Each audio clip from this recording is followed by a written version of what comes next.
Hello and welcome to Books of Blood. My name is John, and today I'm going to be continuing the 50 Years of Horror Fiction series, and today I'm going to be talking about the year 1976.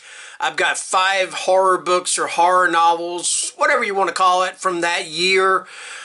So again, what I did was I tried to pick books that are familiar to a lot of people and mix them in with a couple that aren't so familiar. Alright, so hopefully I did okay.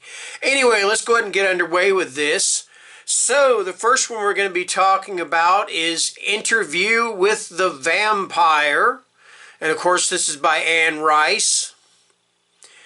Here are the confessions of a vampire. Hypnotic, shocking, and chillingly sensual, this is a novel of mesmerizing beauty and astonishing force. A story of danger and flight, of love and loss, of suspense and resolution, and of the extraordinary power of the senses. It is a novel only Anne Rice could write. And that is Interview with the Vampire. And of course that is by Anne Rice. Okay.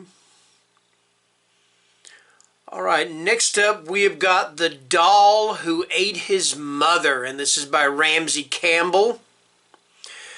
It was a freak accident. The man had suddenly stepped into the road and the brakes had failed. Claire could only steer wildly, the car finally crashing into a tree and onto the curb. Now her brother Rob was dead, silent in the passenger seat, slumped against the door. He died of massive head injuries, but there was something else, something that at first she couldn't quite grasp, that seemed inexplicable.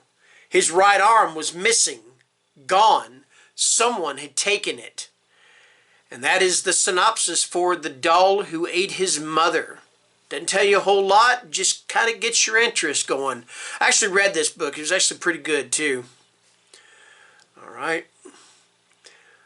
Okay, moving on, we've got The Plants, and this is by Kenneth McKinney. It is the most stupendous summer England has ever known. Long hot days relieved by refreshing showers transform the country into a garden of paradise.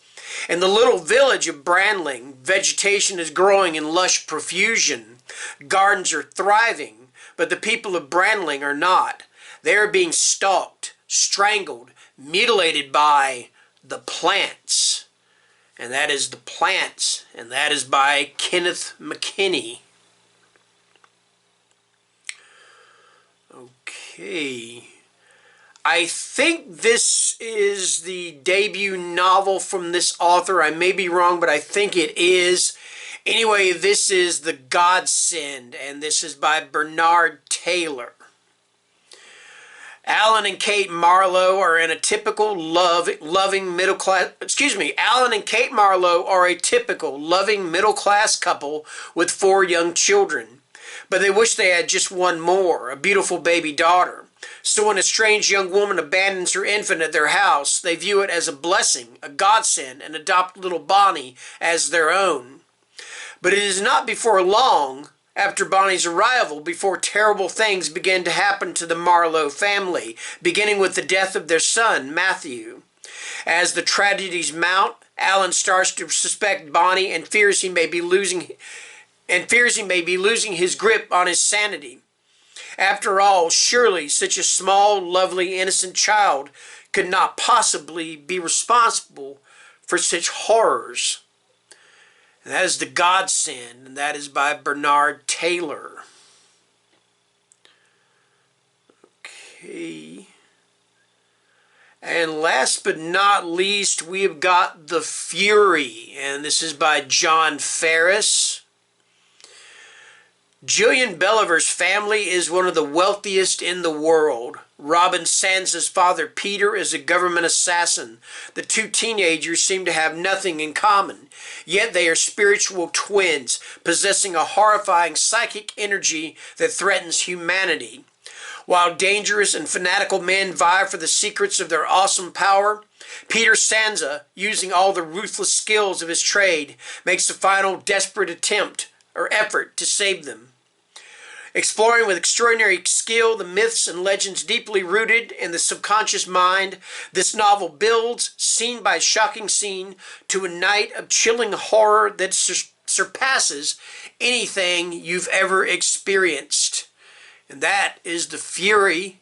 That is by John Ferris. And that was made into a movie directed by Brian De Palma.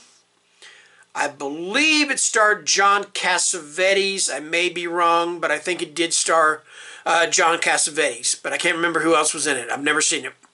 Anyway, that is going to do it for 1976. Thank you guys for watching. Take care and stay scared. Bye-bye.